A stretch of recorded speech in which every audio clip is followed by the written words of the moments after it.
આપ જોઈ રહ્યા છો satyday.com પાક્કું ગુજરાતી।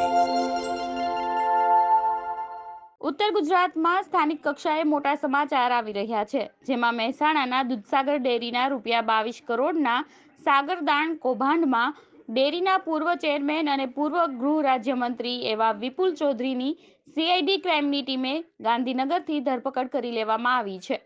નોંધનીય છે કે મહેસાણાની દૂધસાગર ડેરીની આગામી 5મી જાન્યુઆરીએ ચૂંટણી માટે સત્તાવાર જાહેરાત થયાને ગણતરીના કલાકોમાં જ તેમની ધરપકડ થઈ છે। ડેરીના ડિરેક્ટર અશોક ચૌધરીએ આરોપ લગાવ્યો હતો કે વિપુલ ચૌધરીએ ડેરીના કર્મચારીઓને વધારાના 2 પગાર પ્રોત્સાહન રૂપે આપી ₹12 કરોડની ચૂકવણી કરી હતી। તેમાંથી કર્મચારીઓ પાસેથી 80% રકમ ઉઘરાવીને પોતાને જે સાગરદાણ કૌભાંડના ₹9 કરોડ જમા કરાવવાના હતા તે રકમમાં ભરપાઈ કરી છે। અશોક ચૌધરીએ વધુમાં આરોપ લગાવ્યો કે વિપુલે એક ષડયંત્ર રચીને આ પ્રકારે ડેરીના નાણાંની હેરાફેરી કરી છે। ગયા વર્ષે એટલે કે 2019ના ઓક્ટોબર મહિનામાં મહેસાણા કોર્ટે દૂધસાગર ડેરીમાં 22 કરોડના સાગરદાણ કૌભાંડ મામલામાં વિપુલ ચૌધરી સહિત કુલ 22 વ્યક્તિઓ સામે 5 વર્ષ બાદ તહોમતનામું મંજૂર કરાયું હતું। વિપુલ ચૌધરીએ ₹22 કરોડનું સાગરદાણ મહારાષ્ટ્રમાં આપ્યું હતું, જે મામલે ઘડાયેલા તહોમતનામામાં વિપુલ ચૌધરી સહિત અન્ય તમામ આરોપીઓ કોર્ટમાં હાજર રહ્યા હતા। વર્ષ 1995માં ભાજપની કેશુભાઈની સરકાર સામે બળવા બાદ શંકરસિંહ વાઘેલાના નેતૃત્વમાં રચાયેલી રાજપા સરકારમાં વિપુલ ચૌધરી ગૃહપ્રધાન અને વાહન વ્યવહાર પ્રધાન બન્યા હતા। જોકે બાદમાં શંકરસિંહ વાઘેલા સાથે મતભેદો ઊભા થતા તેમનો સાથ છોડી દીધો હતો અને ફરીથી ભાજપમાં જોડાયા હતા। આ દરમિયાન તેઓ ગુજરાત મિલ્ક માર્કેટિંગ ફેડરેશનના અને દૂધસાગર ડેરીના ચેરમેન બન્યા હતા। જોકે સમય જતાં બંને પદ જતા રહ્યા હતા। દરમિયાન વિપુલ ચૌધરીને CID ક્રાઇમની ટીમે ગાંધીનગરથી મોડી રાત્રે ઉંચકી લેવાતા ડેરી વર્તુળોમાં આ મેટર ભારે ચર્ચાસ્પદ બની હતી। મહારાષ્ટ્રમાં દૂધસાગર ડેરીમાંથી કોઈ પણ મંજૂરી વિના સાગરદાણ મહારાષ્ટ્ર મોકલાયું હતું, જેને પગલે ડેરીને ₹22 કરોડનું નુકસાન થયું હોવાના આક્ષેપો છે અને ચર્ચા મુજબ તત્કાલીન કૃષિ મંત્રી શરદ પવારને રીઝવવા સાગરદાણ મોકલાયું હોવાનો આક્ષેપ છે। જોકે સમગ્ર ઘટના બાદ વિપુલ ચૌધરીનું એક લેખિત નિવેદન સામે આવ્યું છે, જેમાં તેમણે જણાવ્યું હતું કે આ કોઈ સાગરદાણનું કૌભાંડ નથી। આ કેસ રાજ્ય રજિસ્ટ્રારના હુકમ સામે સહકારી ટ્રિબ્યુનલ દ્વારા મનાઈ હુકમ આપવામાં આવ્યો છે।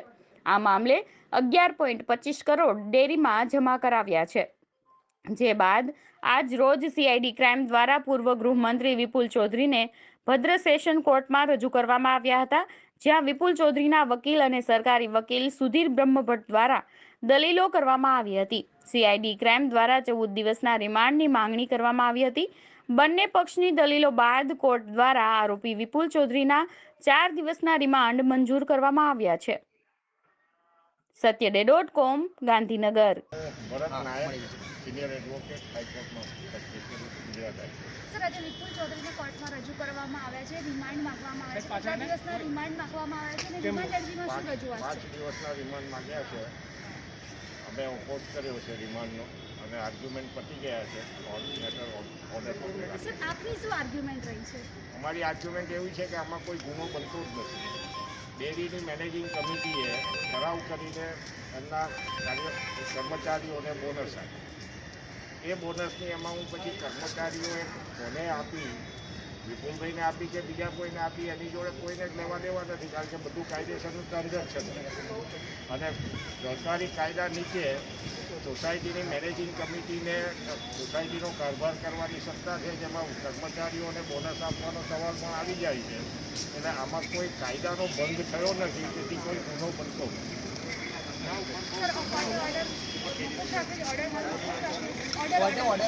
કોર્ટે ઓર્ડર કરવા માટે રાખ્યું છે, ઓર્ડર કરશે અત્યારે। તમારે વિપુલ ચૌધરી જે મહેસાણા દૂધસાગર ડેરીનું 22 કરોડ જેટલા કૌભાંડની રકમ જે સંગ્રહાયેલી હતી તેમાં તેમને રજૂ કરવામાં આવ્યા હતા અને તપાસ કરનાર અધિકારી દ્વારા 14 દિવસના પોલીસ કસ્ટડી રિમાન્ડની માંગણી કરવામાં આવી છે।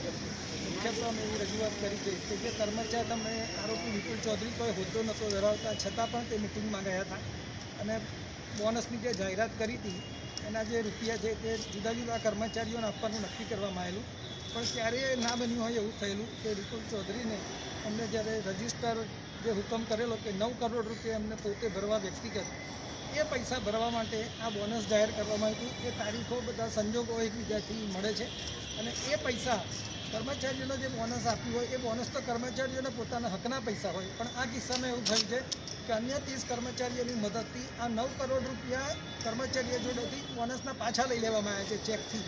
અને એ ચેક પર સિક્કા કોણે માર્યા છે, ચેક કોણે લખ્યા છે, અને 2 જ્વેલર્સ કંપનીઓ છે, જયમીન અને એક અન્ય જ્વેલર્સ કંપની, એમાં જે પૈસા રોકાયા છે તેમાં વિપુલ ચૌધરીને એની સાથે શું સંબંધ છે અને મોટી રકમ સંડોવાયેલી હોય તેથી એના આરોપી માજી ગૃહમંત્રી હોય અને રાજકીય માણસ હોય અને ખૂબ બનેલા હોય તેથી 14 દિવસના રિમાન્ડ આપવા માટે અમે રજૂઆત કરી હતી.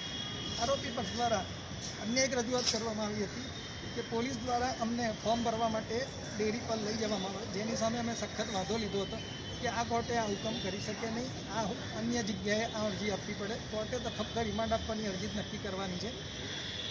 હવે બંને અરજીઓનો હુકમ નામદાર પર થોડી વારમાં કરશે. Welcome to the Ran Festival, a time for this stark land to don the colorful robes of festivity. Breathe in this air of celebration and excitement. Breathe in a bit of Gujarat. YouTube પર જાઓ અને અમારી channel satyday.com ને subscribe કરો અને બાજુમાં જે નાની ઘંટી છે તેમને ક્લિક કરો જેથી અપડેટ ન્યૂઝ તમારા સુધી પહોંચી શકે.